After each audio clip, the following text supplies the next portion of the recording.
think one of the things that's really powerful is just a lot of people, they give away their sovereignty and their power first thing in the morning.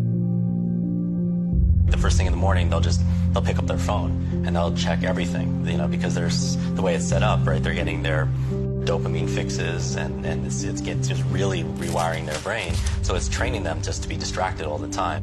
What's your morning routine look like? How does one avoid falling into the trap of reaching right for the cell phone and letting the world dictate? Okay, so I like really managing my first hour of the day and the last hour of the day, because it just, that's where I can control. Like sometimes when I go to the office, things are going to hit you and such like that. But here, when you wake up, instead of reaching for your phone, right? Because first of all, I always keep it, I don't keep the phone actually, and I don't touch my phone the first hour. Because the problem is when you check for your email, for instance, all you're training yourself is just how to respond. You're reacting to everybody else's demands that they have for you, all their requests of the things that they're sending you. And so that's something that I don't want to train my brain to do. I meditate 20 minutes in the morning. You know, I have a full glass of water. I plan my day. I just write down 3 business things that I want to be able to focus on and then 3 personal things. And that's a win for me. I don't have to go through a checklist of 200 things. If I just do these 3 things, it's a win for me.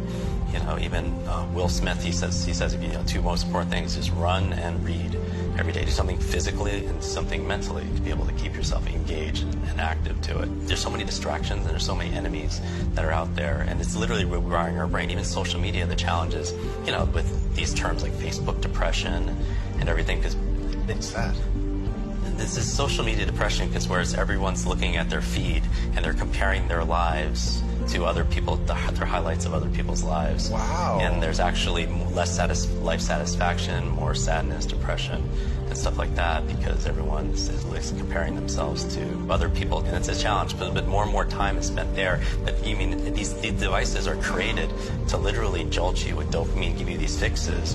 And also, the other reason why you want to routine your life that's important is because a lot of people nowadays, in addition to the overload and the overwhelm we all feel from the demands, is something called decision fatigue. And decision fatigue is saying that, latest research is saying that you can only make a certain amount, a set amount of good decisions a day. And then after that, you can't.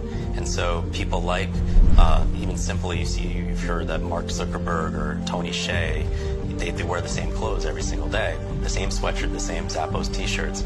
And you ask them, not the same, you know, they have their whole wardrobe, 20 of them. But the reason why is because they don't want to waste a decision on what should I wear today when they could be working on, you know, the things that they're most, you know, excited about.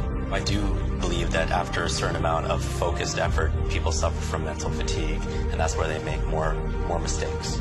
You know, that's where people become shorter with their temper. That's where the people make less than the best decisions ever, just because of fatigue and exhaustion, because they've been so focused doing certain other activities and such.